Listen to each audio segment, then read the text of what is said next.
The court session kicks off as the judge tells everyone to take a seat and gets the ball rolling with the case of Dallas versus Stewart. In a little chit-chat exchange, the judge and the court clerk Jerome share a quick hello before diving into the legal drama. Grab your popcorn because this is going to be good. Hello, Your Honor. Hello. This is a case of Dallas versus Stewart. Thank you, Jerome. Good day, everyone.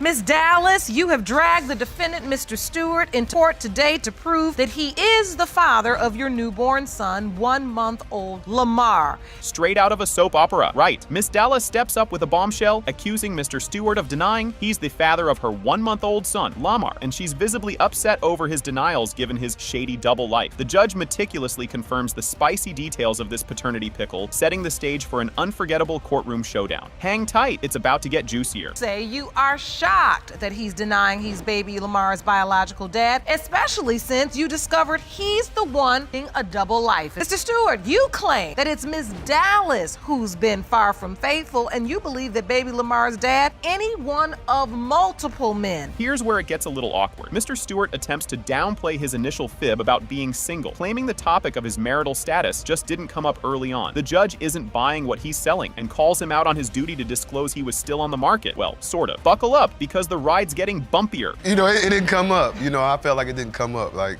how did it not come up? It didn't. That's relevant information, is it not? Yeah, true that. Yes, Your Honor. So wait, you were basically out acting like a single man? I wouldn't act, yes, Your Honor. Sorry about that. I'm glad you just went on ahead and told the truth. You were out there acting like a single man, but you were married. Yes, Your Honor. Were you getting a divorce then? In my head, yeah, I was getting a divorce. In your head. That means you were still married. Yes. Did anyone see that twist coming? As they unpack more of Mr. Stewart's marital mess, we learn that Ms. Dallas ended up pregnant amidst the confusion about where their relationship stood. They both had wildly different takes on the seriousness of their fling, which only adds more fuel to this fiery court drama. Don't go anywhere. The revelations are just getting started. How long have you been married? 10 years. So you found out about this baby and you were happy, but you didn't have doubt at that time if you were happy. No. He started beginning doubt. So-called my associate was telling him and his wife that I was sleeping around with multiple men when I conceived. Someone that knew you. Yeah. They start giving you information. Yeah. But it was the same friend that sent him naked pictures of herself to him sleeping around with somebody else. So why wouldn't she say that she want to sleep with you? Enter the wife, and yes, it's as complicated as it sounds. Ms. Stewart strides into the courtroom, ready to set the record straight, claiming that her hubby met Ms. Dallas online, which hints that Mr. Stewart might have been shopping around, even if just for a little side fun. The story takes a tangled turn here, so keep watching because you won't believe what's next. Please escort Ms. Stewart into the courtroom. Good morning, Ms. Stewart. Thank you for joining us today. Very troubling, and it was not true. What part of the testimony disagrees? How they met? Cedric met her online. Okay. And so you believe he was actually looking for Exactly. a relationship outside the marriage? I wouldn't say a relationship, but relations. Talk about a tangled web. Amidst a stormy debate with all parties throwing in their 2 cents, Mr. Stewart awkwardly admits he's currently with Ms. Dallas, despite not having untied the knot with Ms. Stewart. It's a love triangle that not even a soap opera could dream up. And just when you think it can't get any wilder, it absolutely does. So you and Ms. Dallas are together? Yeah, we live together. You We live don't together? We, Well, what's that? You know what I mean? We live together, but we you go moved back and in forth. together, but we go back and forth. Like, she done moved out, came 2 back. days. You know what I mean? And Are you all divorced or still married? legally, we're still married. Ms. Stewart, what do you want? Do you want this marriage to work? Are you... Roberta knows what Roberta has to do for herself. Moment of truth, everyone. The judge delivers the DNA test results, and boom. It has been determined by this court. Mr. Stewart, you are the father. Hey, I told you, baby. I told you. He's not lying at all. The courtroom drama unfolds with a surprising twist. Ms. Garnett and her mother, Ms. Miller, make a bold entrance with their case. They firmly claim that Mr. Langston, the defendant, is Ms. Garnett's biological father. Ms. Garnett expresses her disbelief and frustration over Mr. Langston's doubt about his paternity, arguing that it's pretty ridiculous given their history. The drama's just getting started, and it's already popcorn-worthy. Hello. This is a case of Garnett versus Langston. Thank you, Jerome. Good day, everyone. Ms. Garnett, you and your mother, Ms. Miller, have opened your case to prove to the defendant that he is your biological father. You are baffled because you consider him a daddy and a best friend and state his doubt is unwarranted and demand an apology once the results are revealed. Tension crackles in the air like a pre-thunderstorm. The judge acknowledges Ms. Garnett's passionate claim with a nod. Ms. Garnett insists that Mr. Langston is her father and demands an apology from him once the DNA results are revealed. Mr. Langston counters with a dramatic flair, stating he has always known he isn't her biological father and feels he deserves an apology instead. Things are heating up, and you won't believe what happens next. Mr. Langston, you claim you have always known you weren't Ms. Garnett's biological father and feel after the results are revealed, you are the one who deserves apology. Is that correct? Yes, Your Honor. Now, how did this all start? You could cut the tension with a knife or maybe a gavel. The origins of the dispute are traced back to a mysterious text message. Ms. Garnett explains that a recent text from Mr. Langston reopened old wounds and brought up past uncertainties about his paternity, prompting her to seek legal resolution. This text message turns into a central piece of melodrama in the case. Buckle up, because the details are juicier than a ripe peach. That wasn't the very beginning, but this is why we're here. Text message brought us here, and this is the evidence that I brought in today. Oh, okay. Can I give it to you? Please, Jerome. So this started with a text. So after almost 2 years of reaching out to my father after visiting him in 2015, pleading to get him to respond, he wasn't responding. Here's where it gets even spicier. Mr. Langston takes the floor, his voice heavy with emotion, discussing his estrangement and his reasons for doubting his paternity. He recounts personal anecdotes and past suspicions that have troubled him over the years, painting a picture of a novella-level complicated relationship. The plot thickens, and you'll want to hear this next part. So why were you estranged for 2 years? What happened? We live in different states, Your Honor, but we had always been close. I went to visit him in Chicago for a funeral, and everything was great. But when I returned back home, I don't know what happened. He just cut off communication. Well, I wasn't talking to her like I normally do. Why? Because I was just harboring this gut feeling that I had read from the beginning that she's not my daughter. Tears and heartfelt confessions make their entrance. Ms. Garnett shares her emotional connection with Mr. Langston. She describes their close relationship, which blossomed as she reached adulthood, and her utter shock when Mr. Langston first voiced doubts about being her father. The emotional roller coaster doesn't stop here. There's more heart-tugging ahead. Ms. Garnett, you grew up as a daddy's girl. You say he's your best friend. He's always been my dad. I've always known him to be my dad. When I became an adult, around 21 years old, that's when we started really becoming. Years ago, when I was at the funeral with him, he had brought up for the very first time that he thought I may not have been his daughter, which blew my mind. After he vomited all this tragedy on me, he recanted and took it back. Money talks, but the drama shouts. The court hears about Mr. Langston's financial contributions. Despite his doubts, Mr. Langston reveals he paid child support for over 20 years, questioning why a DNA test wasn't conducted sooner. If you thought that was a bombshell, just wait for the fallout. When the baby was born, did Mr. Langston participate in the birth? Not at all. Did he sign the birth certificate? No. I paid child support not only 18 years, I paid it 20 years. But when They did you started start? sending me checks back for overpayment, $1,700, $800, $1,000. $500, $150,000 and pay for a DNA test went out before I turned 36 years. Grab your tissues. It's about to get emotional. Mr. Langston shares the turmoil he felt when sending the revealing text message to Ms. Garnett, emphasizing his deep care for her, despite the paternity doubts. His confession is as heartfelt as it is dramatic, setting the stage for an even more dramatic revelation. Says you've had these doubts and you just felt like, I want to be able to look at this entire relationship with a clear lens. I do. If I can't trust myself, how am I gonna trust you or anybody else? I might do something I never did before and I look and say, you did that? What? So how am I gonna trust you if I can't trust me? Jerome, I could not have explained it any better. A picture is worth 1,000 words, or in this case, a possible paternity confirmation. The court examines a Facebook post by Ms. Garnett where she compares her photo with that of her grandfather, observing any familial resemblance, which many family members affirmed. The courtroom holds its breath as the DNA results loom closer, and trust me, you'll want to see how this turns out. Amidst all of this confusion, you began to post on Facebook. You put this post up. Can you please step up to the plasma and tell the court why you posted this? After the text message, I did some soul searching, just laying in my bed looking through my phone, and I saw a picture of myself, this picture, and it reminded me of this picture of my grandfather. This is Mr. Langston's father. And I noticed some similarities in our faces. Hold on to your hats, folks. The DNA test results are revealed. Mr. Langston, you are not the father. Are not the father? He is not her biological father. Now don't look at me. Ask her who your daddy really is.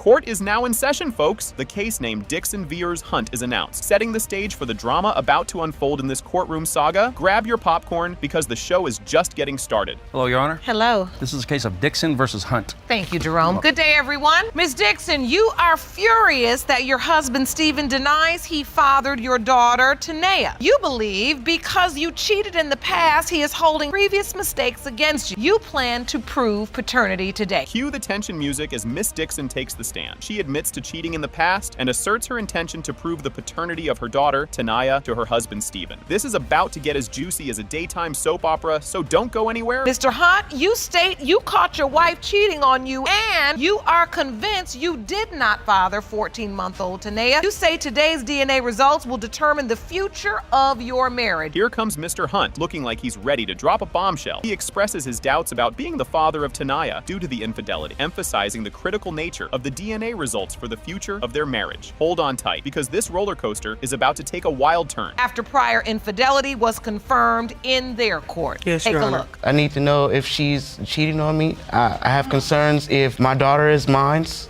Ms. Dixon, what do you want to prove today? I mean, I know I messed up in the past, but people change. I have a direct line to Judge Lauren Lake, and this court is ordering you to appear before her to determine if Mr. Hunt is in fact the father of your 1-year-old daughter. Drama alert in the courtroom. The court hears how Mr. Hunt caught his wife cheating in a car parked outside their home. This dramatic revelation shows the extent of the betrayal and its impact on their relationship. Just when you think you've seen it all, the next revelation will knock your socks off. I'm going to give you a chance to respond, but I want Mr. Hunt to finish the story about what happened in this car. Yeah, so when I walk to the car, I hear the noises and I knock on the window and she blatantly give me the look like, "And so what? You see what I'm doing?" So your wife was having sex with another man in a car out front of your house? Yes. Plot twist incoming. A couple of months after the infidelity, Miss Dixon discovers she's pregnant. She informs her husband, suspecting the conception timing aligns with when they were together. Strap in, folks. The twists and turns are just getting started. How soon after that did you find out that you're pregnant? A couple of months after that happened. What happens? Who do you tell? Take me back to that day. Do Okay, you tell your yeah, husband? I told my husband And because the due dates from the time I conceived her to the time they said I was due, I didn't sleep with him. That was a one-time thing. Yeah, that's You true. know that. That's true. You had sex with this guy one time out in front of the house. Yeah. Was it protected? No. Just when you thought it was safe to go back into the water, speculation arises that Mr. Hunt's brother might be the biological father of Tanea, adding another layer of complexity to the case. This family tree is turning into a family bush. Stay tuned for what's next. Your brother could be Tanea's biological father? Possibility.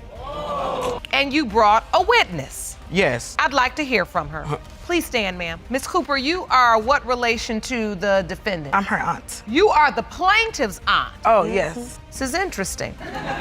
To even insinuate something like that. She never said anything about him, like about I don't him care cheating though, and he wasn't or there anything. though. Oh, the drama. The court hears from Miss Cooper, the aunt, who suggests that Mr. Hunt's brother could potentially be the father, indicating a deep family involvement in the dispute. The suspense is building, and you won't believe who speaks up next. What makes you think that's a possibility? I mean, because she clearly cheated, and I mean, he's gone. What is Okay. if he's still there? When he's gone, why is he still there? I'm gonna take my brother with me. Me cheating and then me sleeping with someone who's blood related to him. Okay. What characteristics have I shown you as you being my auntie that I'm that type of person? It's getting hot in here. Katisha Dixon, the mother of Miss Dixon, confidently states that she believes Stephen is the father because of the resemblance between him and Tanea, showing her support and belief in her daughter's story. Things are heating up, and the next moment is a real firecracker. And I'd like to hear from her. Ma'am, please stand. Please state your name for the court. Katisha Dixon, And what is your relationship to Ms. Dixon? her mother, Who do you think is Tanea's biological father? Stephen. You do. Mm-hmm. And you believe that without a doubt? Without a doubt. Why? She looked just like him. And now, for a word from our not-so-regular scheduled programming. The brother's testimony. He clarifies his whereabouts during the crucial time and denies any sexual relationship with Miss Dixon, which brings some clarity, but also additional questions to the case. The suspense is unbearable, and the DNA results are just around the corner. Jerome, can you please escort Mr. Hunt's brother into the courtroom? Thank you for joining us today. I have a few questions for you. There's been testimony thus far that indicated that you were staying at your brother's house while he was out of town. Were you staying there with Ms. Dixon? Yes, ma'am. Did your brother, Mr. Hunt, know you were there at the time? No, ma'am. You could hear a pin drop. It has been determined by this court, Mr. Chris Hunt, you are not father. Mr. Stephen Hunt, you are not the father. Who is the daddy? You are not the biological. No. Here we go. In the bustling courtroom of Johnson versus Johnson, Mr. Johnson is not convinced he's the father of baby De'Ari and is itching to scratch his name off the birth certificate. On the flip side, Mrs. Johnson is as sure as sunrise that he's the daddy. The judge is all ears, ready to decide if they should dive into a paternity test. Folks, fasten your seatbelts. This drama train is leaving the station. Mr. Johnson, you are here with your wife, but you are positive her newborn daughter, De'Ari, is not your biological child. You have petitioned this court to grant you a paternity test so you can get your name removed from the birth certificate. Mrs. Johnson, you say that despite your husband's fears, you are confident he fathered your daughter and you intend to prove paternity. As the plot thickens, Mrs. Johnson lays it all out, tearing up about the emotional whirlwind this paternity question has spun her family into. Imagine a 10-day-old treated like an outsider in her own crib. Tears are shed and hearts are heavy as she spells out just how rough this ride is for her baby. The judge passes a tissue and offers a gentle word, recognizing the weight of this family drama. Hold tight, because just as you catch your breath, another curveball is about to be thrown. I feel like my kids don't deserve this. My daughter don't. She's only 10 days old. Like, she shouldn't have to be the black sheep of the family. I'm just trying to protect myself. Right. And I'm not trying to hurt anyone, but I'm just trying to protect myself. Right, and in doing that, she feels you separating from the family. So we know that there is a lot on the line here, am I correct? Now, catch this soap opera twist. After a year on the breakup bench, filled with betrayals, self-discoveries, and a bundle of misunderstandings, Mr. and Mrs. Johnson somehow find their way back to each other. And bam, a baby announcement lands right as they reunite. But the plot thickens with Mr. Johnson catching wind of a fling during their break. Brace yourselves. We're on a truth quest, and it's going to be a wild ride with twists and turns. I just saw how my kids reacted to it, so that's what made me want to go back. Because I You was saw like, how oh, happy for a your little children while. were to be with their dad and with you and this. Yes, I understand that. And so how soon after you reconnected did you find out she was pregnant? Maybe about 2 weeks or something like that. After the she come back, reconciliation. yeah. And I was excited. I was scared, Because I know I had believe- sex with somebody else. So he was excited and you were scared. Yes. Here's the clincher. As everyone leans in, the judge starts matching up the dots. When they got back together versus when De'Ari was conceived, it's tighter than a drum, and the suspense is mounting. Mr. Johnson's doubts are as high as a kite. Will a paternity test be the key to peace, or will it just crank up the drama even more? The courtroom is on pins and needles, waiting for the next drop on this roller coaster ride. It has been determined by this court. Mr. Johnson, you are the father. That's great news. Absolutely.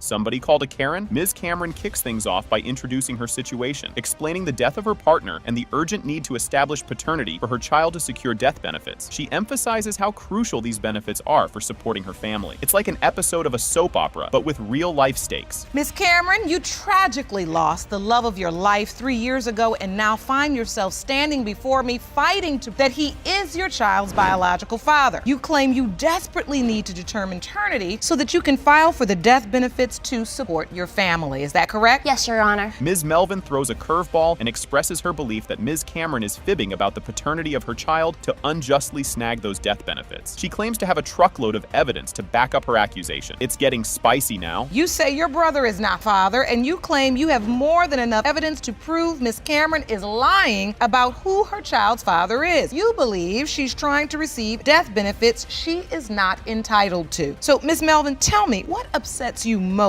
about the situation Ms. Cameron finds herself in today? Feel the tension in the air? Ms. Cameron discusses the heavy emotional toll of the day's proceedings, emphasizing how the father's name missing from her child's birth certificate complicates her quest for death benefits. You can cut the tension with a knife. So, Yes. you say today's court date is very important. Yes, because his father's name is not on this birth certificate. Let me see the birth certificate. And that breaks my heart because my father's on my birth certificate. He's on my other child's birth certificate, so because he's not on the birth certificate, this child, is it Malachi? Yes. Is not entitled to death benefits. No, because they said I have no proof. The plot thickens. Ms. Cameron dives deep into her past, recounting her relationship with the deceased, detailing how they met, their life events together, and plans for their kiddos, all to reinforce her claim of his paternity. Grab your popcorn, because this drama isn't cooling down anytime soon. Please tell me about your relationship with the deceased. I was 19 when I met him, and it just started off from there. Like, we was attached to the hip from that point on. I got pregnant with my first child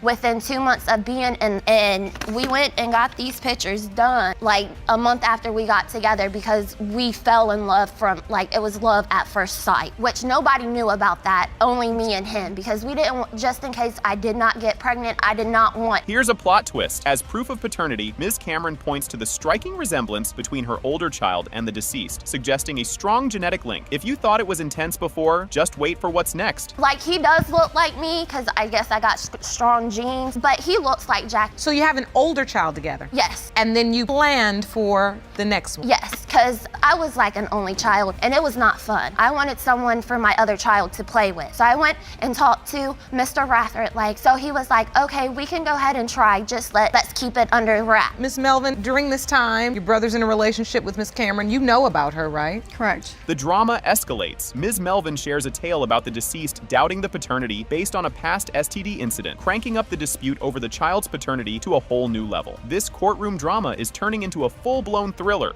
And so I'm like, oh, okay. I said, go up there and get tested. Take her to get tested. And he said they both got treated. Made you believe she was cheating on him because of this situation. Yeah, the situation. Is that what happened? I found out I had the STD when I was pregnant with my daughter. So we don't know who that came from because he was out in the streets, his lifestyle. Family began to believe you weren't just sleeping with their brother. Correct. More twists? Absolutely. Upon hearing about Ms. Cameron's pregnancy, Ms. Melvin expresses doubts and recalls her brother's shaky reaction, adding more layers to this tangled narrative. Things are about to get even more convoluted. The next week, he passed away. And how did you find out? I went downstairs to go to the bathroom, and I came back upstairs to go to bed, and he was snoring before I went downstairs, so I didn't think nothing of it. When I came back upstairs, he was not snoring. Because of the lifestyle he was living, every night I would put my hand on his back to make sure he was still breathing. At the time I put my hand on his back, he was already gone. His lips was purple. Just when you thought it couldn't get more dramatic, Ms. Melvin recounts a pivotal conversation with her brother at the hospital, where he voiced doubts about the paternity of the upcoming child. The suspense is building, and you'll want to hear what comes next. I had to take my brother to walk away. We walked over to my brother, Jay. He told me, he was like, I'm not sure if this baby's even mine anyway. Why would he say that? He's the one that wanted it too. His brother said to you I don't know if this is my child. I don't believe that, because he was excited when I told him that I was pregnant. He jumped up and down saying, please God, let it be a boy. I need a boy in my life. This is heart-wrenching. Ms. Cameron describes interpreting signs in ultrasound images as indications of the deceased's presence and support, showcasing her emotional state and hope for confirmation of his connection to their child. The emotional roller coaster isn't over yet. In this courtroom, I handle paternity. So this is beyond my area to refute. Listen, they say when people pass to the next level of life and living that they don't leave us. So if that's what you see, I am not the one that's going to tell you you don't. So Miss Melvin, when you look at that, do you feel like maybe your brother was sending a sign that he was still with Miss Cameron? I don't. Here comes the big reveal. The judge finally drops the bombshell. The DNA test results are in. It has been determined by this court. Miss Duhamel is related Malachi Rathert. Jesus. Thank you. Now do you believe me? I was being honest with you. Mr. Abbott throws down the paternity challenge after Ms. Lassio drops a bombshell about her steamy weekend fling, coincidentally around Easter. The crowd's reaction, total disapproval. It's a soap opera moment right there, putting Mr. Abbott's doubts about being the daddy front and center. Just wait, the story takes an even more dramatic turn next. You'll want popcorn for this. She had messed up and she had slept with the other dude, that this could possibly not be my child. And I asked her, what do you mean? She told me that I could only be the possibility, but right when she got her first ultrasound, she found out the conception date, and it was Easter. She slept with him and me that Easter weekend. Did that really just unfold before our eyes? In a plot twist you didn't see coming, Ms. Lassio spills the tea on her little escapade. She reached out to an old flame during a rough patch with Mr. Abbott, leading to a one-night reunion. This juicy bit is crucial as it sets up the big question. Who's the daddy? You won't believe what's revealed in the next segment. Hang on to your seats, folks. So when I was hanging out with one of my friends and I reached out to another guy, and whenever I reached out to him, we ended up hooking up. Hooked up one time, and then I was back together with Jake. And when you say hook up, up. That means you had sex. Yes. Did you use protection? No, we did not. What a shocking development. Mr. Abbott's world turns upside down when he finds out about Ms. Lassio's secret rendezvous through a buddy and a dubious social media account. Talk about drama. His trust is in pieces, and he's rethinking everything about their romance, underlining just how hurt he feels and the betrayal that could rewrite their future. Keep watching. The tension escalates further. She sat there and lied to me the whole time, saying she didn't do anything. There's nothing to worry about. I wouldn't do this to us. And I sat there and I did my little investigation a few hours after she went to bed on her phone, found a fake Facebook, got into it, and found out everything. And that's when I woke her up and said, gonna sit here and deny it now when I have the proof. The drama's just heating up. Hard to imagine it getting more intense than this. Judge Lake gets all detective on them, diving into the nitty-gritty of who was with whom and when around the baby-making weekend. Ms. Lassio confirms the overlap in cuddle times with both Mr. Abbott and the other guy, stirring up a big old pot of paternity confusion. The emotional stakes are about to get even higher. Buckle up, it's going to be a bumpy ride. The doctor told you your conception date was when? Easter weekend. Easter weekend, so that's April. It was in between like April 16th through April 23rd. Through the 23rd is the window of conception. Yes. When were you intimate with Mr. Abbott? I was intimate with Mr. Abbott before the window of conception and on the 20th, and then after as well. How will they navigate this emotional labyrinth? Now it's all about the feels as the convo shifts to the bond Mr. Abbott has with the kiddo amidst the daddy drama. Ms. Lassio is all in, betting on biological ties, while Mr. Abbott loves the little one but is hanging by a thread without DNA proof. The next part of the story is truly unexpected. You think it's wild now? Just wait. There's nowhere in the biology book that says intention is a prerequisite for conception. How do you know that this other man is not your baby's father? The way that Jake is with her, I believe that's only something a father and daughter can have. I know there's step-parents out there that have great relationships with their children. The way that she'll throw a fit until her dad will look down at her and pick her up. Father and daughter relationship, that's their bond. This moment is absolutely pivotal. Boom, Judge Lake drops the mic. It has been determined by this court. Mr. Abbott, you are not her father. I'm so sorry.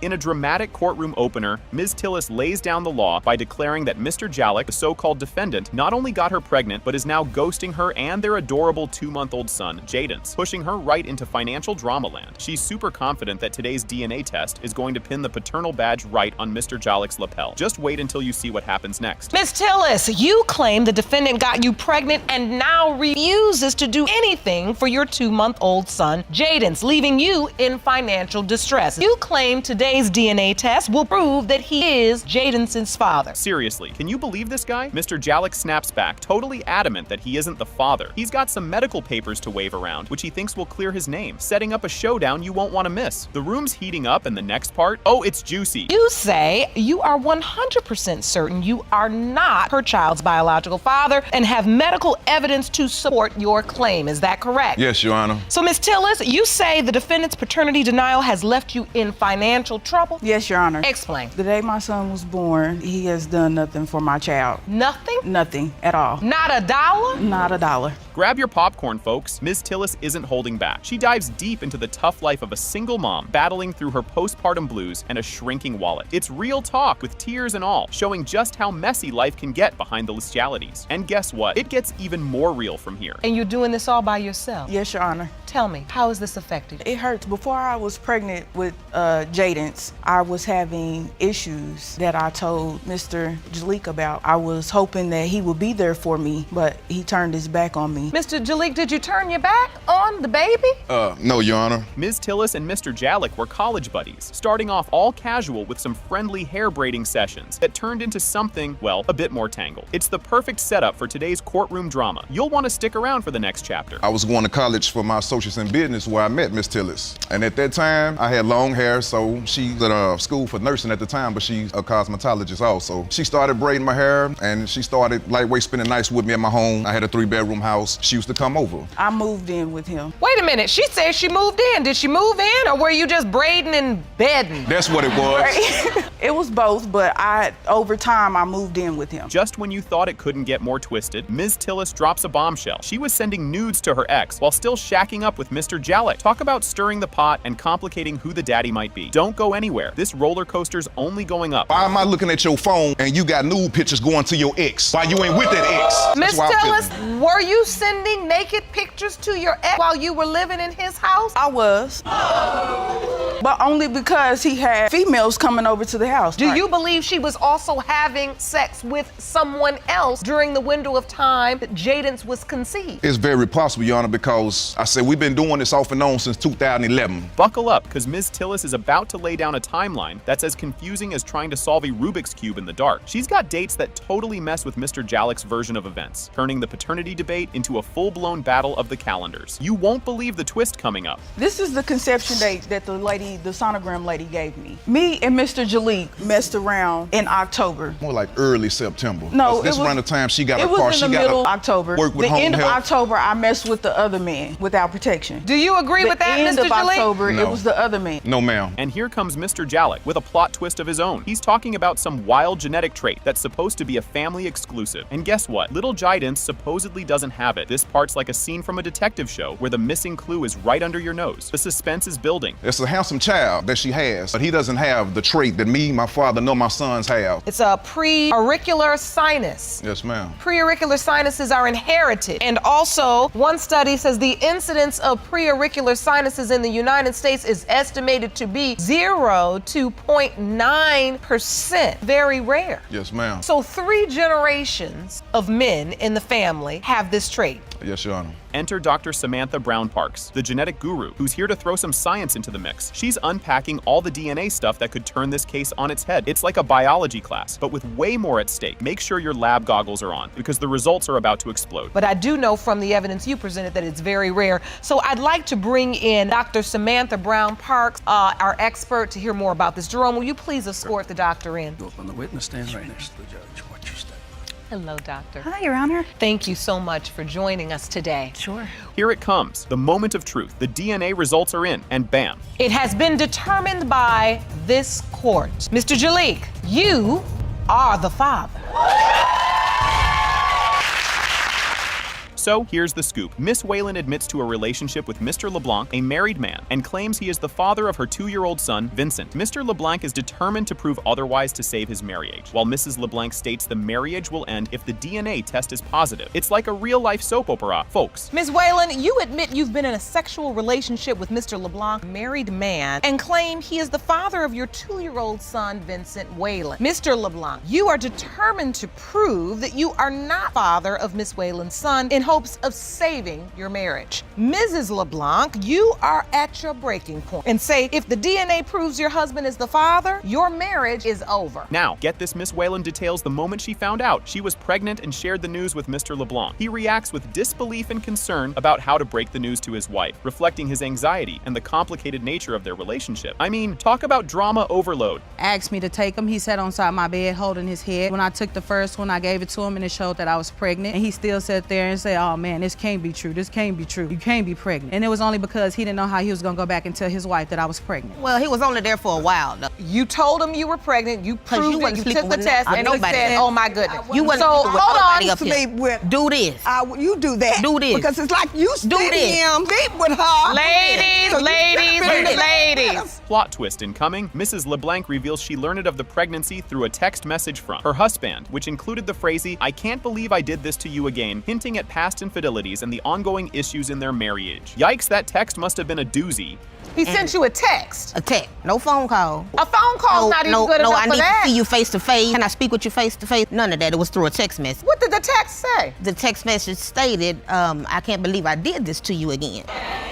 Again. Just when you thought it couldn't get any juicier, it is revealed that Mr. LeBlanc has previously fathered another child, Jaden, with Miss Whalen, indicating a recurring pattern of betrayal and complicating the family dynamics further. Seriously, this guy's making quite the habit out of this. So wait a minute, there was another time? Yes, ma'am. Prior to Vince, there was Jaden. Who's the mother of that child? I am. That's my 3-year-old. Mr. LeBlanc, really? We all make mistakes in life, some more serious than others, but to make the exact same mistake mistake again. And that's, Your Honor, why I didn't want at that time when she was telling me about Vincent, her being pregnant with Vincent. Hold on to your hats, Keisha. Mr. LeBlanc's wife expresses doubts about Vincent's paternity, citing Miss Whalen's promiscuity and the complex emotional landscape surrounding the ongoing affair. It's like every minute there's a new bombshell. No, Your Honor, I do not. Why? Her promiscuity. Promiscuous, very promiscuous. Like I said, the male man. Not only that, you're sleeping with a married man. So hold on. So why not? You ain't gotta sleep with a married man if he come to you. Why not? Hold on. He came to you because you were easy. It's hold on, easy. Miss LeBlanc. He couldn't do what he wanted to do. Is your husband's biological child. You're saying that this marriage is over? You're finally done? I'm at my breaking point.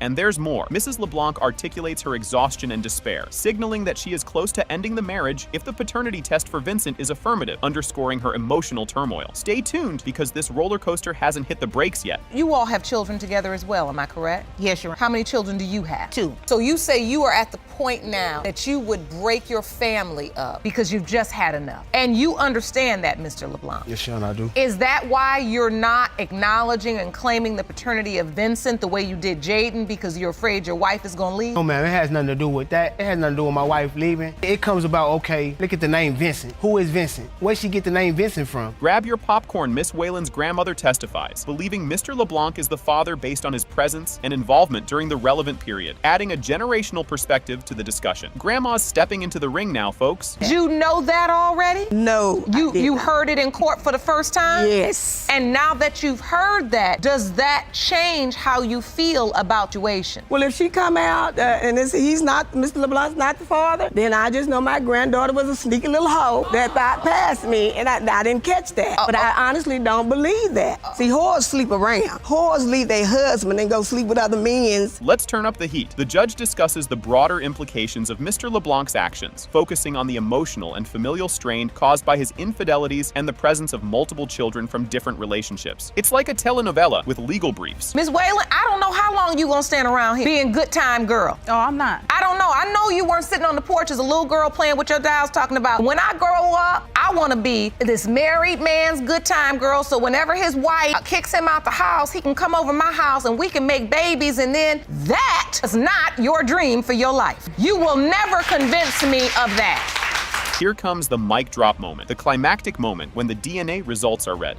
It has been determined by this court. Mr. LeBlanc, you are the father.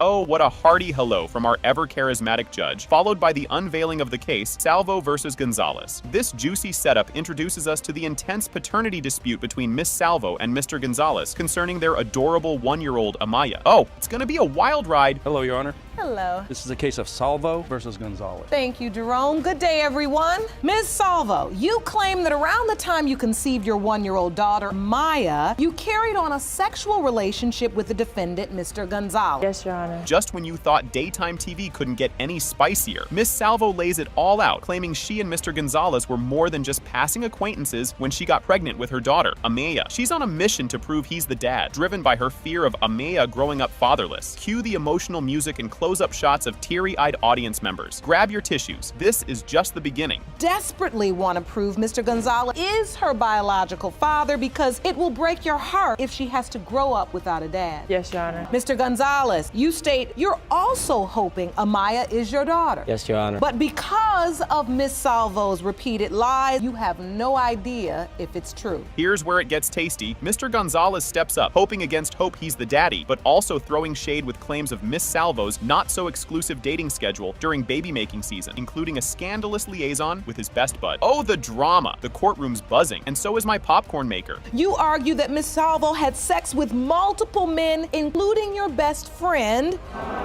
and any one of them could be her child's father. Yes, Your Honor. So, Miss Salvo, how involved has Mr. Gonzalez been in your daughter's life thus far? Hold on to your hats, folks. Miss Salvo isn't having any of Mr. Gonzalez's deflections, insisting he's been MIA in little Amaya's life, even though he knows deep down he's her pops. But Mr. Gonzalez fires back, claiming their casual hangouts were more Netflix and chill than she admits. Who to believe? This plot is thicker than my grandma's chili. I can't stand him. He knows Amaya's his daughter, but he refuses to take care care of him. I've never, ever had sex with any Hispanic man but him. I've heard black people. I don't like Hispanic men. I was intoxicated at the time. I was drunk, he came over, he got me at the right time. Okay. And just when you think you've seen it all, Mr. Gonzalez drops a story about a bizarre run-in with Miss Salvo's mom that brings the house down. Awkward laughter, embarrassed glances, and all. It's a comedic relief we didn't know we needed amidst the baby daddy drama. We had sex. I was thirsty. Did you use protection? No, ma'am. I got up. I went to get something to drink in the kitchen. When I opened the fridge, I was naked. Her mom saw me. Her mom was like, wow. Mom didn't get mad at me or nothing. Wow? All right. You were naked in her kitchen and she said, wow. Yes, ma'am. Go ahead with your details, because I will say this, you have come prepared for court with your details. Okay. Go ahead. Hold the phone. The plot thickens as the convo shifts to other potential fathers. Enter the DNA test results that kick Miss Salvo's ex to the curb, confirming he's not the father. Now it's all eyes on Mr. Gonzalez. The suspense is killing me, and I bet you're on the edge of your seat too. Well, you know the only way to truly exclude a potential father in a paternity situation is a DNA test. Yes, ma'am. Did you test your ex at all? I did test him. Oh, you did? Yeah. Okay, and what happened? He's not the father.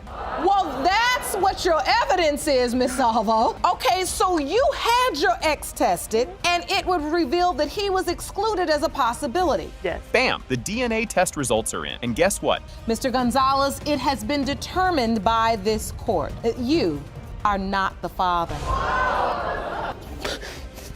Mr. McCrory just dropped a bombshell about his doubts regarding his son Keith's paternity, all thanks to some jaw-dropping results from a previous paternity test about his daughter. Yep, you heard that right. He reveals that these doubts have thrown his marriage onto the rocky cliffs of uncertainty, emphasizing just how high the stakes are in this courtroom drama. You can almost hear the collective gasp from the crowd. What's next, you ask? Well, strap in because this roller coaster is just getting started. You have good reason to doubt your son Keith's paternity, and now your marriage is on the rock. Yes, Your Honor. Ms. McCrory, you claim your daughter's results surprised you, but you're confident your husband fathered your 3-year-old son, and you hope to prove it today. In your court papers, it says you all broke up for a few days around Keith's conception. Is that true? Yes, Your Honor. Just when you thought it couldn't get any spicier, Ms. McCrory steps up to the confession booth. She admits to a little rendezvous without protection during a temporary split with her hubby, revealing key info that throws a wrench into the already murky paternity waters regarding her son. This confession is a game changer, folks, introducing the spicy possibilities of another dad in the mix for little Keith Jr. Buckle up, because the courtroom is about to turn into a soap opera set. Did you sleep with anyone else? Were you intimate with anyone else? Yes, I was. Did you use protection? No. Had you ever told Mr. McCrory about? No, I didn't. You felt like we're broken up. It was my business. But when you get pregnant, The bed wasn't even like cold, like it was, we just broke up. Like, I mean, if me and her, you know, if something happens to her and she dies today, I'm not gonna have a new woman in the bed 3 days later because, you know, to death do us part. You know? The judge, with a tone that could cut glass, points out Ms. McCrory's bold claims about the paternity of her son, Keith Jr., mirroring her previous overly confident, yet ultimately busted claims about their daughter. It's like deja vu all over again, but with more at stake. This little tidbit has everyone questioning her credibility and wondering if history is repeating itself. Hold on to your gavels, ladies and gentlemen. Things are heating up. we're on the paternity part. And Your Honor. We're on the part where you find out you're I wasn't pregnant married and you at the slept time. with 2. No, we're not on the marital part. Well, the fact is, it's his kid. 1,000% sure. You're that certain. Yes. But you were also very certain when it came to Nevaeh. I remember this attitude. I don't forget. You acted just like this the last time you were in court about Nevaeh. Just when we thought we'd seen it all, out comes a scandal over some Facebook pictures that Ms. McCrory posted, deemed way too hot for Mr. McCrory's liking. This segment of the show highlights the trust issues simmering between them, adding a dash of personal drama to the legal brew. It's like watching a reality TV show, but with legal consequences. And guess what? There's more drama brewing just around the corner. I mean, Your Honor, these are not Thank pictures you. that a husband would want on her Facebook. I mean, So these are photos that you're afraid she's also sending to men. There's nothing wrong with that picture. yes, Your Honor. No, 'cause I am. it's I not- mean, the first one was just like not too long ago. And I wasn't even with him. The first and that's one just pictures, was like those pictures have been on Facebook less than 6 months for ago. years. And I don't do that stuff no more. In a heart-wrenching twist, Mr. McCrory pours his heart out about his friendship with the man Ms. McCrory got cozy with during their break. Talk about awkward. His words paint a picture of betrayal and a marriage hanging by a thread, shedding light on his shaken view of fatherhood and partnership. The emotional stakes are sky high, and it's about to get even more intense. Grab your tissues. This was supposed to be my friend and her friend. He comes over our house, he chills. bills out. He would come to the house and drink with us and crash on the couch for the night. And this is the person she slept with? If she's lying to me and it's not my son, I'm not gonna stay with her. I'm gonna leave her. I mean, I'm not gonna be with somebody who lied to me about my son. So the stakes are that high? Yes. Tears are flowing, and not just from the onions you're cutting for dinner. Ms. McCrory is a waterfall in court, completely overwhelmed by the accusations flying and the seismic shifts in her husband's trust post, their last court escapade. It's a pivotal moment that tugs at the heartstrings, showing just how much this case has frayed their emotional fabric. You might want to hold off on that popcorn. Things are about to get even more tear-jerky. Come on back in. What's making you so emotional, man? Because it's his kid. And what, you just feel like you're beat down by the accusations, or what, you have so much on you? Because I feel bad that I don't know who her dad is. And that case, you feel like, affected the way husband feels about your son. Yes. And that's upsetting you. Yes, it does. The plot thickens with the juiciness of a primetime thriller as a lie detector test reveals Ms. McCrory was less than truthful about her extracurricular love interests. The courtroom is buzzing, and the tension could be cut with a knife. This bombshell adds layers of doubt and intrigue right before the big paternity reveal. Trust me, you'll want to see what happens next. This is better than any season finale. We have administered that lie detector test, and I have the results for you. Would you like to hear them? Yes, Your Honor. These results were prepared by a licensed polygraph examiner. Ms. McCrory, you were asked from 2013 until the present, have you slept with anyone other than one man you admitted to your husband? You admitted that you did. Yeah, I did. Who is that person? To someone else. All eyes are glued as we reach the climax of this courtroom saga. The paternity test results are in. It has been determined by this court, Mr. McCrory, you are the father. Yeah, I told you so.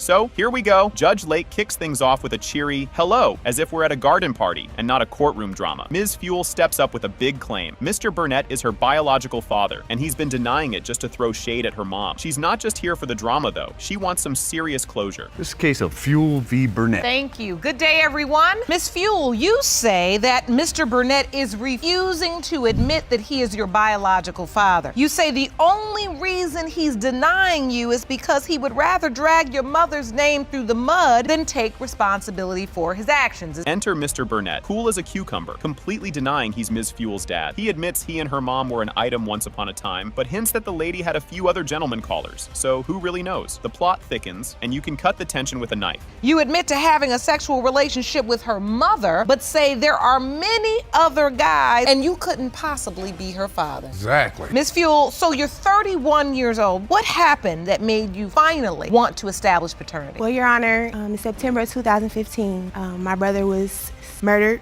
Ms. Fuel isn't here to play games. She shares a heart-wrencher about her brother's murder, turning her world upside down and setting her on this path of unresolved daddy issues. It's her raw, emotional story versus Mr. Burnett's chill denial. Grab your tissues, folks. This is the real tearjerker part. That really opened my eyes. I mean, I went through a deep, dark depression. I've lost 90 pounds just off of depression and stress. It's opening my eyes. Life is really short. I shouldn't even be here. I shouldn't even have to bring him here to prove that he's my father. I just want closure, Your Honor. That's all I want. Twist alert! Mr. Burnett seems genuinely surprised that Ms. Fuel thinks he could be her father. It's all about missed signals and years of radio silence. This bit shows just how messy communications can get when you leave things unsaid. Seriously, ever heard of a phone call, folks? Mr. Burnett, that she's just badgering you. That's what I believe. Why do you think she would even do that? I don't have no idea really why. You know, she's been my knee. Through marriage? Yes. So when were you told that she believed you potentially could be? I've never heard of it until like about 2 years ago. Really? You didn't talk to my mom when I was a kid? Never talk to your mom about nothing? Just when you think it can't get any wilder, Ms. Fuel drops a bombshell. She claims Mr. Burnett once drunkenly announced he was the dad at a party while her mom was in labor. Mr. Burnett's like, nope, never happened. It's her word against his, and the courtroom's eating it up. My mom told me the night she was in labor, he was at a party, and he was going around telling everybody, oh, Michelle's at the hospital having my baby. That's a lie. 31 years ago. That's a lie. So she admitted to having a relationship with him? Yeah. I've never been in no relationship relationship with her mom. So did you always grow up knowing he was your father, even though he would call you his niece? At the age of 7, this same family member told me that he was my father. My mom never. They lying. Time for the social media circus. Ms. Fuel and Mr. Burnett have been throwing digital punches, and now all their dirty laundry is getting a public airing in court. It's a full-on tweet war turned courtroom showdown. Popcorn? Anyone?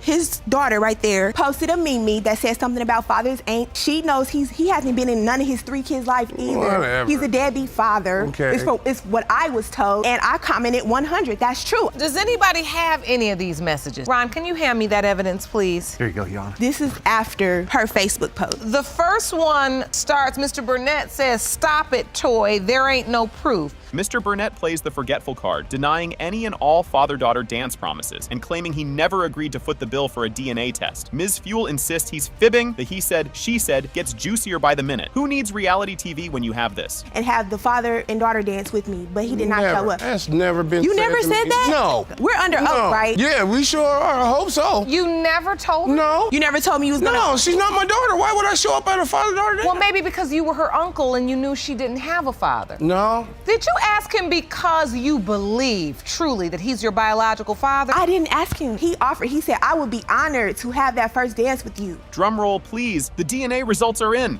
Mr. Burnett, you are not her father.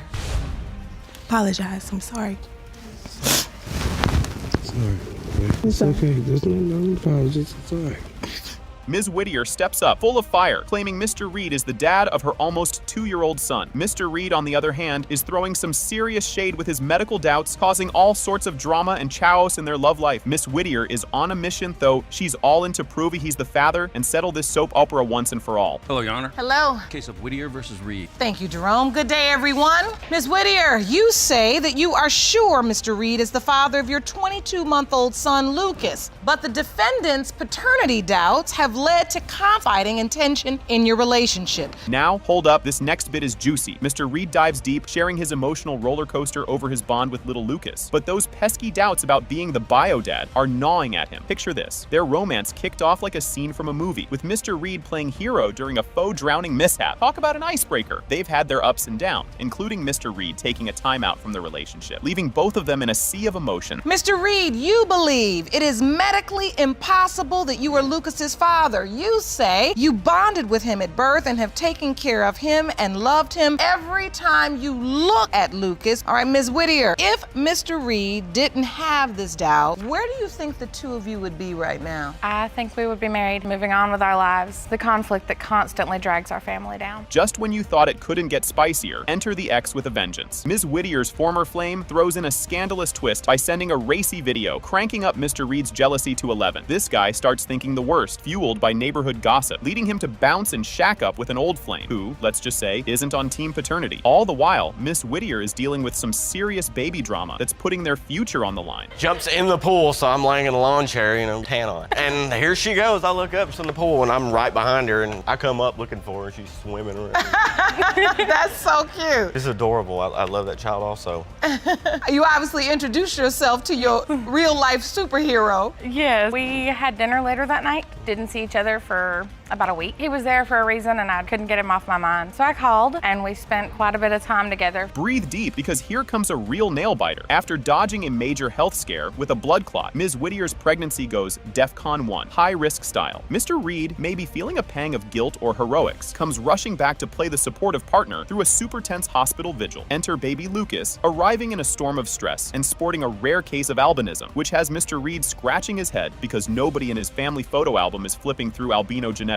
Meanwhile, there's a legal mess because Ms. Whittier's still technically hitched to another guy. Drama, drama, drama. They keep trying to skip over the part I'm asking about. So you're pregnant now. Your ex sends you a picture, a text. It was a video. Video? Yeah. Yeah. What was in the video, Mr. Reed? He was having sex with somebody. Outright, it showed everything. Your ex sent a video of him having sex with somebody else. Yeah, I think he was trying to make me jealous and make me come back to him. Are you keeping up? Because it's about to get even wilder. In the court courtroom, some brainiac on albinism lays down the genetic law, throwing everyone for a loop on what it means for little Lucas. Mr. Reed's still on the fence, even with all the science talk, but the air's thick with emotion as both parents tangle with what all this means for their pint-sized plot twist. Stick around, the real bombshell is just around the corner. So Mr. Reed was not able to put his name on the birth certificate because by law, your husband is presumed to be father of the child. A man I have never laid eyes on. So they put your husband's name on Lucas's... They put unknown because I wouldn't give them my husband's name. I left my husband and haven't been in contact with him. But you're not legally divorced? No. And now, for the grand finale, grab your tissues. The DNA results.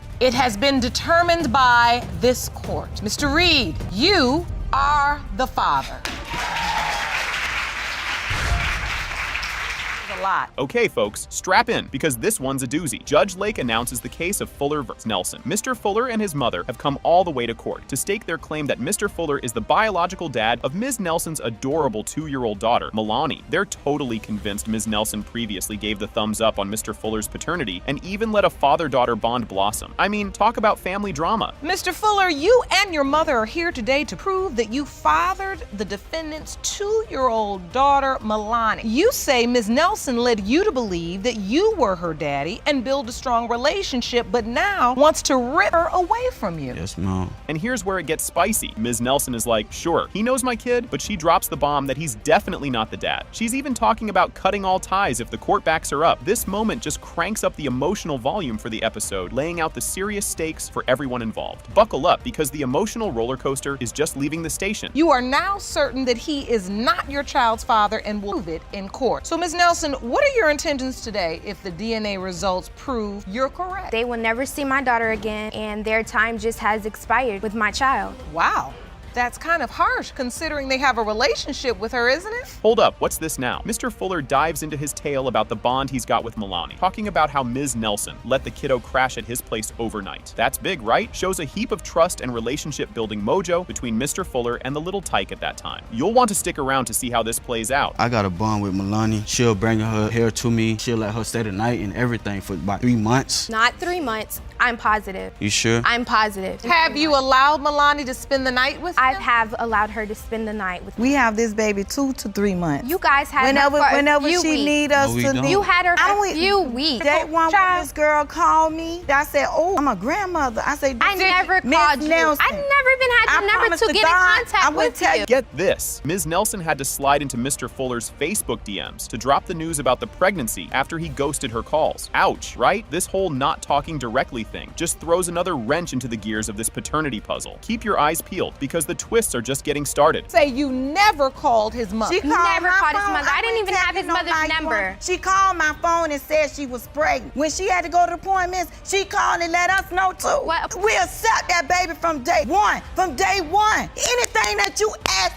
us to do for this always baby, we're there for this You baby. guys have been there as far as now with my financial situation. Plot twist, when Milani was born, Ms. Nelson decided to keep it on the down low and didn't tell the Fullers. That's a pretty bold move, signaling the start of her backing away from them in terms of the little one's life. Watch how this bombshell affects the courtroom vibes. Do you inform them? Do they come to the hospital? I did not inform them at all. My mother, behind my back, called them. Once she called them, did they come to see the baby? No, they did not. How did they ever form a relationship with the child? My baby was about 5 or 6 months old. I was at work. I was with someone, in a relationship with someone. So now at 5 months old, you're in a new relationship? No, I was in a relationship before him. Didn't see that coming. Mr. Fuller whips out some text messages he thinks prove he's the dad. We're talking cutesy nicknames and chit-chats about the child. He's pretty convinced, and honestly, it's making me convinced too. But hold on to your hats. The next testimony is a real eyebrow raiser. These are text messages. Yeah. So from Miss Nelson, I see a message that says, we made a beautiful little angel. I love you, Milani. Then Mr. Fuller says, I know, BM, baby. Our baby, very beautiful. Thank you. That must be thank you, BM, for Milani. Devontae Fuller sends a message,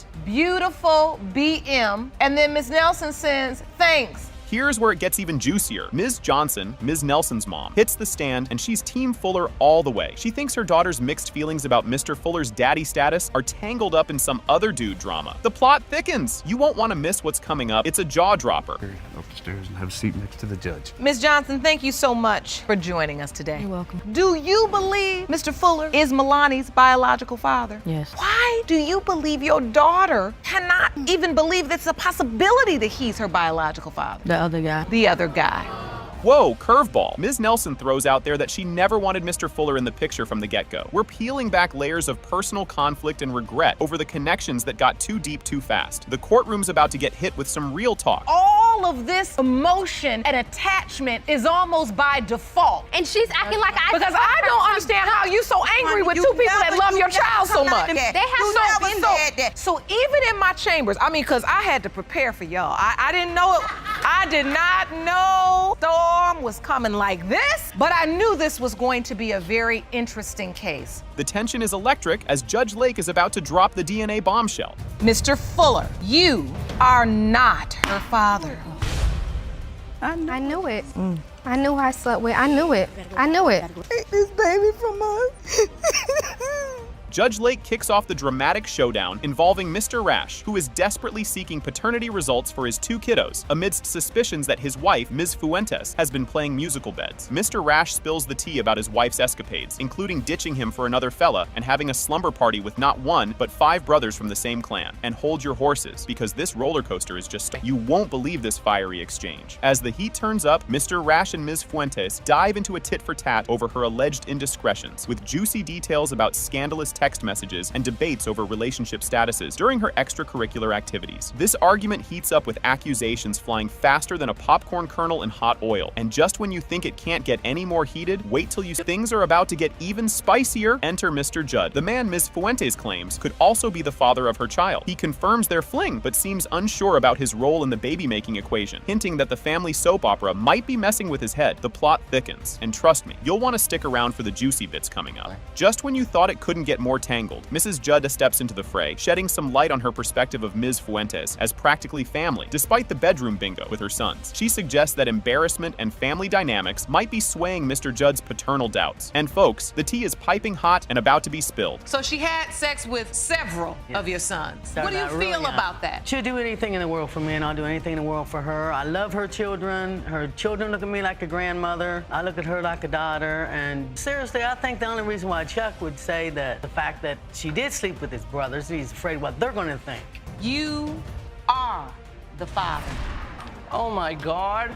Judge Lake is setting the stage, laying out the stakes as Mr. Moses gears up to prove he's the dad of adorable 1-year-old Lamaya, despite Ms. Lytle's shake-your-head denials. Mr. Moses is not just here for a cameo. He's all in, fighting for custody and showing off his fatherhood badge with pride. The drama meter is just getting cranked up. Mr. Moses, you've summoned Ms. Lytle to court to prove that you fathered her 1-year-old daughter, Lamaya. And you say Ms. Lytle denies that you're the father because you want to fight for custody. Ms. Lytle, you claim you want this paternity dispute to be over just like your relationship, and hope once the DNA results are revealed, you won't ever have to see Mr. Moses again. That's correct, Your Honor. Get this, Mr. Moses went full commitment mode, signing the birth certificate because he truly believed Lamaya was his. But plot twist, Ms. Lytle later tossed in a curveball with claims of another potential dad. Oh, and Mr. Moses, he didn't just show up, he named the baby. Talk about being emotionally invested right from the get-go. Buckle up, because this ride's about to get bumpier. I signed the birth certificate. Let me see that birth certificate. So wait a minute, Mr. Moses, you signed the birth certificate. You believe this is your baby? Yes. You Lameek, it's Lamaya. Your Honor, you all go together. I named my child. She named after. You're on the birth name. certificate. Yes. Your Honor, I told him when I was 8 months pregnant that there was a possibility that he was not the father. She say this all the time, Your Honor. Did anyone else's jaw just drop? Ms. Lytle just dropped a bombshell by admitting she had a fling with her ex around the baby-making time. This revelation adds layers of soap opera-worthy complexity to the paternity puzzle, spinning a web of personal histories and murky fatherhood claims. It's like a daytime TV cliffhanger, but you don't have to wait for the commercials to end to see what happens next. Time, Your Honor. She was dating her ex-boyfriend. They've been sexing for however long. No. Never got pregnant. Soon as she come dealing with me, She's pregnant a month, 2 months later. How is not my baby? How do you know it's your baby if she's been dealing with this guy the whole time, even when she was with you? No, she wasn't. I only dealt with him one time when I was with him, around the time that I got pregnant, Your Honor. Talk about being there when it counts. Let's rewind to the hospital scene where Mr. Moses was more than just a supportive figure. He was hands-on during Lamia's entry into the world and stuck around for those oh-so-important first days. His commitment shines like a beacon through the fog of this paternity dispute. Stay tuned, because there's more heart-tugging drama just around the corner. Who stayed there all 3 days in the hospital? You did. Me. But Who the baby came home with the first day she came home? And she came home with you, but still. What part I'm not there for? My daughter look right there, the birth. And Mr. Moses, I can see this makes you emotional when you talk about it, because you love this baby. I do. That's my daughter. Until these results say otherwise, that's my daughter. And you say you were led to believe she's yours. That's what you were told? Yeah. Oh, she's just beautiful. Thank you. That's my baby. Yeah, that's my baby. She's so cute. Oh, the emotional roller coaster. Just when you think Mr. Moses might catch a break, Ms. Lytle throws another wrench into the works, flipping her paternity stance whenever the wind and their relationship changes. It's more than just a paternity test. It's a test of patience and persistence. What's coming up? Even more twists that you'll need to see to believe. I told you that before I had the baby, though, so you have to let him finish a sentence. But she tells me this off and on. If you're gonna tell me something, you stick to it. You know what I mean?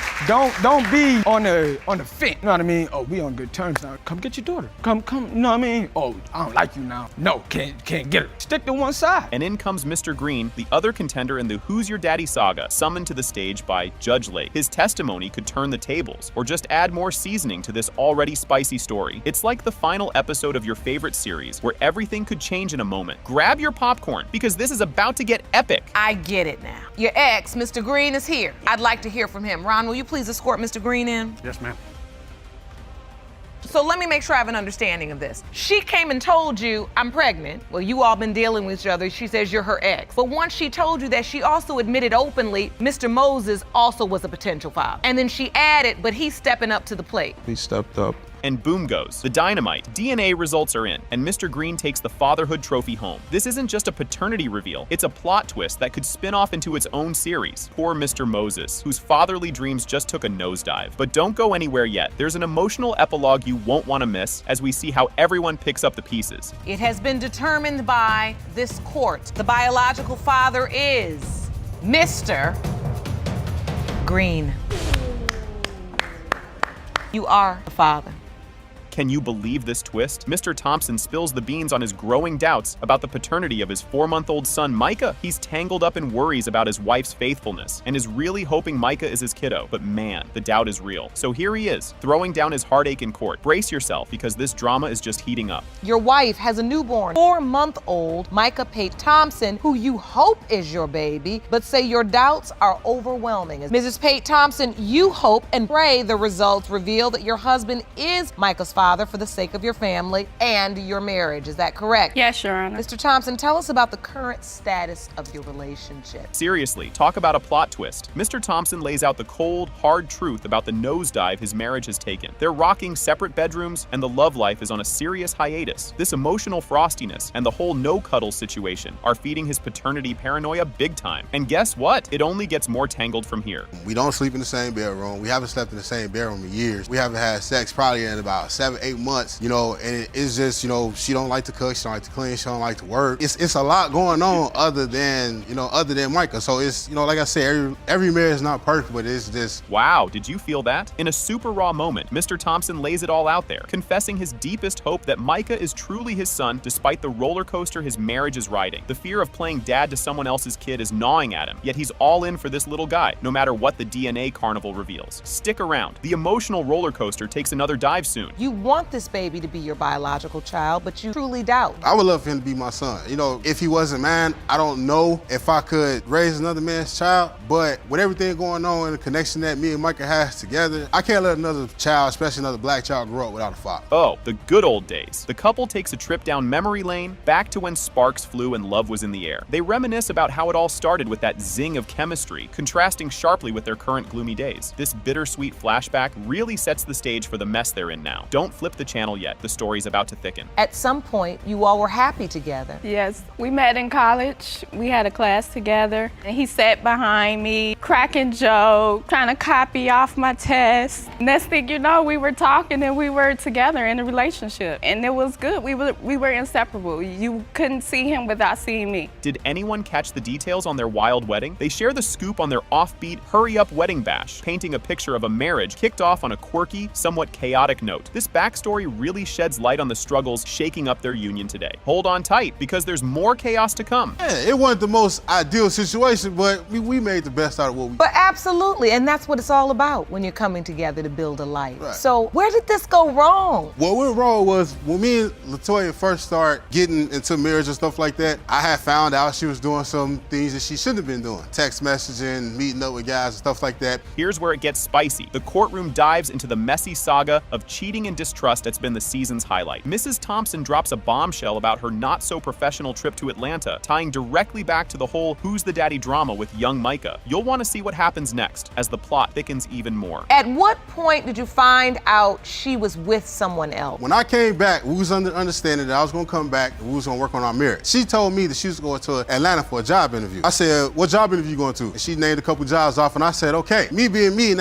in that conversation when me and her got done talking, I got on the phone with my mother and I was like, she not going to no Atlanta for no job interview. She going to Atlanta to do what she was gonna do. I was like, if we gonna start over, I'm gonna be a man about the situation because I was just with somebody. I'm gonna let her go ahead and get it out of her system. Things are heating up. Amid fiery talks of trying to patch things up, Mr. Thompson throws a curveball with news of his engagement to another woman. Yep, while he's still married. Talk about complicated. The saga deepens, laying bare the serious cracks in their relationship. And just when you think it can't get any more dramatic, it does. I'm still married. That's what he told me. Yeah, I mean, I still gonna say it, but I did. Mr. Thompson, obviously you needed more than 15 minutes of marriage counseling. So you understand that you can't ask somebody else to marry you when you're still married. It was a lot going on in between Oh, that this time. is a lot. The point when you found out you were pregnant with Micah. Who did you tell? The first person I told was the other guy. You did? Yes. The timeline and the way the conception and everything, I was thinking it was the other guy. No one saw this coming. The climax hits as the DNA test results are finally unveiled in court. It has been determined by this court, Mr. Thompson, you are not the father.